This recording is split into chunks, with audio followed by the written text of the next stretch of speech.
किसी गांव से एक आदमी गुजर रहा था, उसके पास में रहे होंगे 19-20 ऊंट। ऊंट लेकर के जा रहा था, पुराना जमाना, राजस्थान की बात है। ऊंटों को लेकर के चला जा रहा था। रात हो गई तो उसे ठहरना पड़ा। जैसे ही रस्सियां निकाली थैला से, झोला से, तो 18 ऊंटों को तो बांध दिया, पर एक ऊंट रह गया। क्योंकि या तो उसे लगा कि हम रस्सी ला नहीं पाए, या रस्सी कहीं गिर गई। अब वो बड़ी टेंशन में पड़ गया कि इस ऊंट को बांधा कैसे जाए। वेद प्रकाश ध्यान से सुनना। वो आदमी, सामने एक झोपड़ी में आदमी रहता था, पड़ोसी, सराय में रहने वाला एक झोपड़ी वाला आदमी था। उसे लगा कि इस आदमी के पास जाएं, बूढ़े आदमी के पास, शायद ये कोई रस्सी दे दे, ऊंट को बांध दिया जाए, वरना बड़ी दिक्कत होगी। रात भर ये भी खड़ा रहेगा, हमको भी रखवाली करनी पड़ेगी, और सो नहीं पाएंगे तो दिन में चलने में दिक्कत होगी। तो वो पड़ोसी के पास गया, जहां रुका था, उस झोपड़ी में गया, तो प्रार्थना की कि क्षमा करो, मैं एक यात्री हूं और मैं 19 ऊंटों का जत्था लेकर के जा रहा हूं, और मेरे पास 18 ऊंटों की रस्सी तो है, लेकिन एक रस्सी गिर गई। तो अगर आप बुरा ना मानो तो सुबह तक के लिए मुझे रस्सी दे दो, कल मैं जाऊंगा तो रास्ते में कहीं से खरीद लूंगा। तो उस बूढ़े आदमी ने कहा कि मेरे पास तो ऐसी कोई रस्सी नहीं, मैं तो बहुत फक्कड़ आदमी हूं, और रस्सी क्या, मेरे पास तो एक कपड़ा ही है, वो मैंने पहन रखा है, वरना मैं कपड़ा दे देता, पर अगर मैं कपड़ा दूंगा तो मैं नंगा हो जाऊंगा। एक ही धोती है मेरे पास, और रस्सी तो दूसरी है नहीं। तो इस आदमी ने कहा कि अब तो बड़ी दिक्कत हुई, लगता है मुझे रात जागना पड़ेगा, लगता है मेरी रात आज व्यर्थ जाएगी। तो उस बूढ़े आदमी ने बुला के कहा, इधर आओ, सुनो, तुझे पता है कि रस्सी नहीं है, ऊंट को थोड़ी पता है। तो बोले मैं करूं क्या? बोले कुछ करने जैसा है, तू एक काम कर, जैसे रस्सी बांधता है वैसे ही नाटक कर, झूठ मूठ का एक खूंटा गाड़, उसके गले में हाथ लगा ताकि उसे लगे कि रस्सी बांध रहे, और झूठ मूठ के खूंटे के पास जाकर झूठ मूठ की रस्सी बांधने का नाटक कर। ये तुझे पता है, ऊंट को थोड़ी पता है। उसने कहा ऐसे में हो सकता? बोले तू करके तो देख, ट्राई अगेन। वो आदमी आया वापस, उसने वही काम किया, झूठ मूठ का खूंटा गाड़ा, झूठ मूठ की गले में हाथ लगाया, रस्सी जैसे बांधने का नाटक किया, और उसने जैसे ही रस्सी से खूंटा में बांधा और दबकार करके ऊंट को कहा कि बैठ जा, ऊंट बैठ गया।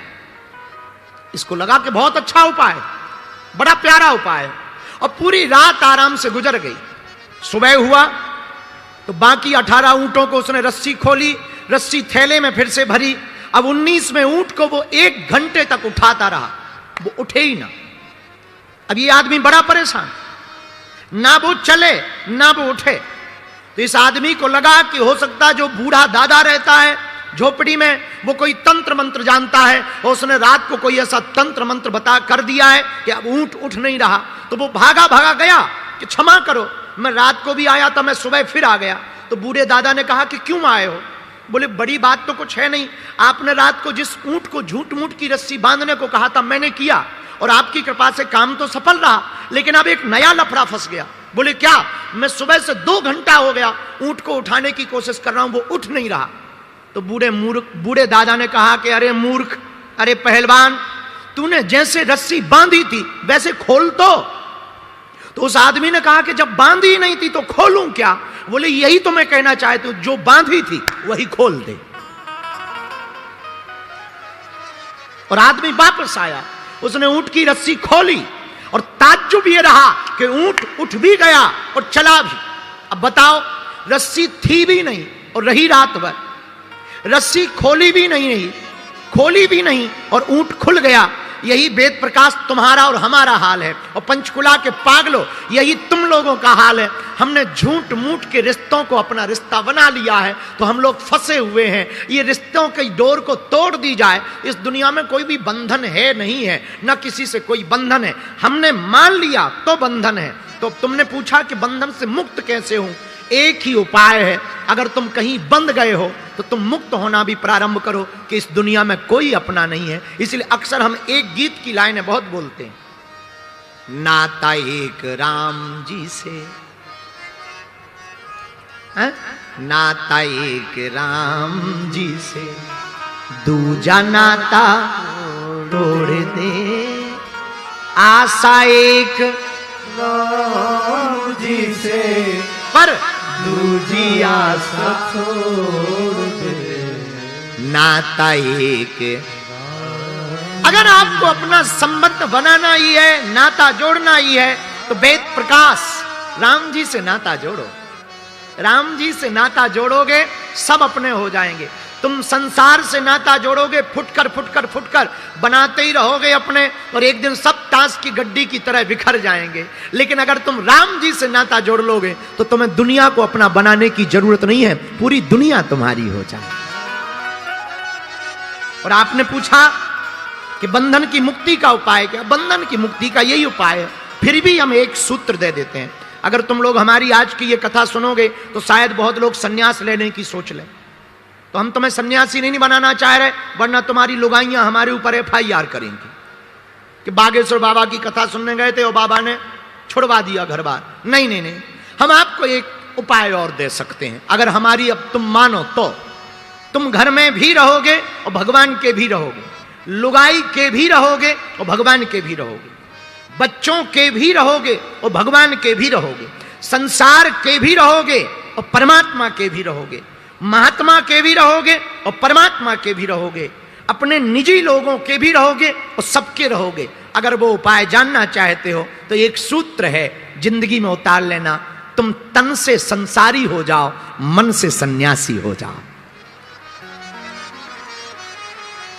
बहुत सटीक सूत्र है। तुम तन से तो संसारी रहो, पर मन से सन्यासी हो जाओ। तुम्हारा मन ऐसा रहे जैसे कोई सन्यासी चला आ रहा हो। माथे पर तिलक हो या ना हो, पर वाणी में उसकी याद जरूर होनी चाहिए। गले में माला हो या ना हो, कोशिश पर होनी चाहिए, पर ना भी हो चल जाएगा, पर याद रहे हिंदुत्व फीका नहीं पड़ना चाहिए। मेरे पागलो, तुम अगर तन से संसारी मन से सन्यासी रहोगे, जीवन तुम्हारा सुधरा रहेगा। एक बात और जो कहने जैसी है, आपने पूछा है कि बंधन से मुक्त कैसे हो। देह को मैं मत मानो, तै में तोर तोर में माया। एक पेड़ पर की डाली पर दो तोता बैठे, एक तोता ने पेड़ को अपना मान लिया। क्यों? क्योंकि उसको लगता है कि ये आम देता है तो यही हमारा है, उसको अपना मान लिया। एक दूसरा तोता रहता, वो कहता है कि ये है तो पेड़, आम तो खिलाने को दे रहा है, पर ये अपना नहीं है, क्योंकि इस पे तो हजारों पक्षी आएंगे और जाएंगे। ऐसे ही संसार है, अगर तुम संसार को अपना मान लोगे तो तुम अहमता में भर जाओगे, झूठी दुनिया के चक्कर में फंस जाओगे। संसार को तुम सराय समझो, बस स्टैंड। यात्री आते हैं जाते हैं, यही शरीर का हाल है, आएंगे और जाएंगे। यही इस दुनिया का हाल है, जो आया है वो जाएगा। आया है सो जाएगा, राजा रंक फकीर। कोई सिंहासन चढ़ा, कोई बंधा जंजीर। धर्मी सिंहासन चढ़े और पापी डंडे खात। दया धर्म करते रहो, मानो मेरी बात। एक गांव में इतने पागल लोग रहते थे, उनके गांव में दिया नहीं जलता था, लाइट नहीं थी। पुराना जमाना, 80-90 साल पुरानी बात। तो गांव भर क्या करता था, पूरी रात जागता था और हाथ में तसला लेता था जैसे ही शाम होता था। और लोग पूछते थे एक दूसरे से, क्या कर रहे? बोले चलो अंधेरे को ढोएं, मकान में जाएं, तसले में ऐसे ऐसे भरें और बाहर फेंकें, फिर भरें, फिर पूरी रात यही करते थे। और सुबह आते ही जैसे ही सूर्योदय होता था, अरे भैया भग गया भग गया भग गया, फेंक दिया फेंक दिया फेंक दिया। ठटरी के बरे क्या हलवा फेंका? अरे वो तो सूर्योदय आते ही अपने आप अंधेरा भाग जाता है, लेकिन उनको लगता था कि हम भगा रहे तो अंधेरा भागा। पूरी रात यही हुआ। इतने में एक लड़की की शादी हुई। लड़की थी पंचकुला की, नाम था मुन्नी बाई। मुन्नी बाई की शादी हुई उस गांव में। अब रात भर फिर से घर वाले जागने लगे, तो उस बहू ने पूछा, ये रात को लोग शोर क्यों मचा रहे हैं? तो पति ने कहा, सब लोग अंधेरा ढोने के लिए जा रहे हैं, अंधेरे को भगाने के लिए जा रहे हैं। लड़की बोली, बड़े पागल हो, चूंकि पंचकुला की लड़की होशियार तो होती ही है।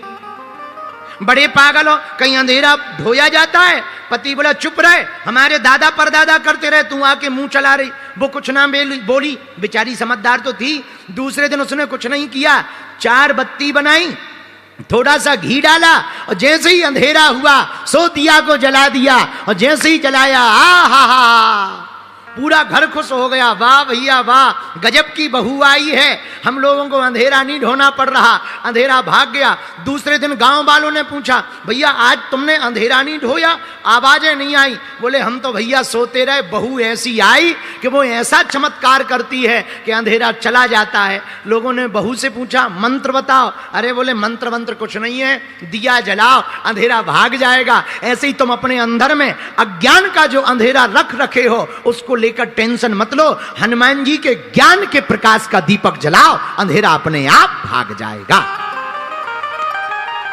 बोलो सीताराम। अब संकट आ गए तो क्या करें? आह संकट ते हनुमान छुड़ावे, क्यों? मन क्रम वचन ध्यान जो हनुमान जी का भजन करेगा, हनुमान जी की भक्ति करेगा, उसके संकट कट जाएंगे। बोलो सीताराम।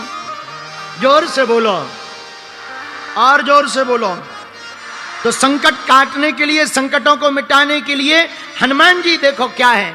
हमें एक भजन याद आ गया, तुम्हें जल्दी तो नहीं है, हमें भी नहीं है, हम तो फ्री हैं। किसी ने कहा मरना क्यों चाहते?